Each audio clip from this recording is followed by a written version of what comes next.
Hey, what's up guys? In this video I'm gonna show you guys how to gap the rings. First of all guys, these are the rings, the compression rings. As you can see on the edges, there's no, it's not shiny right there. My engine was honed, or bored, honed 10 over, so mines are 4 inches and 100 thousandths of an inch. 4 and 100 thousandths of an inch. You want to make sure you always check them before. As you can see right there, I'm gonna get this piston right here, just to even it out. You can even see the gap, guys. Oh, just a little bit. You see it right there? So what I'm gonna do is I'm gonna get this ring.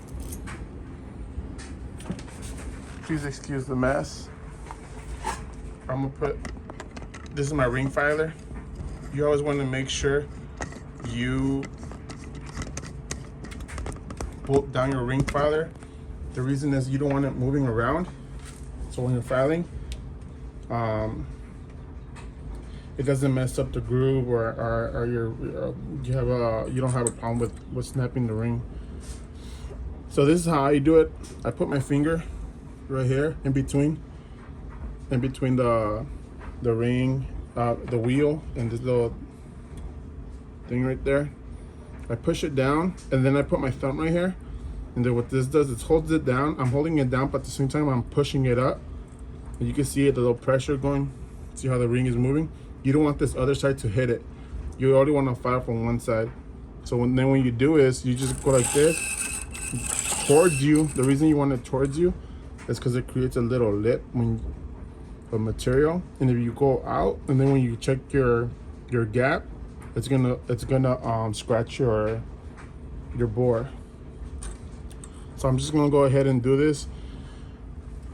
I'm gonna time lapse it, guys, because it usually takes about 2 to 3 times checking it to make sure I get the right clearance. I'm aiming for 32 thousandths of an inch. This is a boosted application. If whatever application you're gapping your rings for, that's what you want to try to aim for.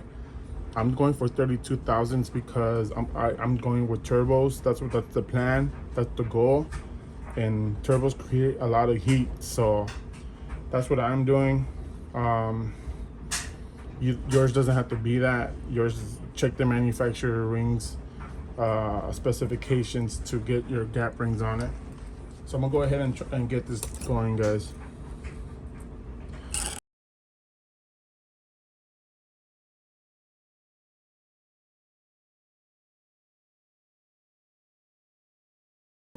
Okay guys, so here it took me 2 tries. So you see the gap now, and then I get my I'm sorry, let me see, here it goes, my feeler gauge, 32 thousandths. And what I'm gonna do is I'm just gonna put it in there. It's perfect.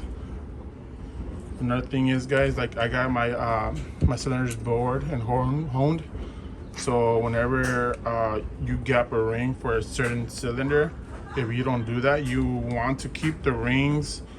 For example, I'm checking it. This is cylinder number 8. Number 7. Sorry. So this ring is gonna go on cylinder number 7. The reason is because you never know. This could be a different size. This board, you know, I mean, I trust my machinist, but it's always good to double check.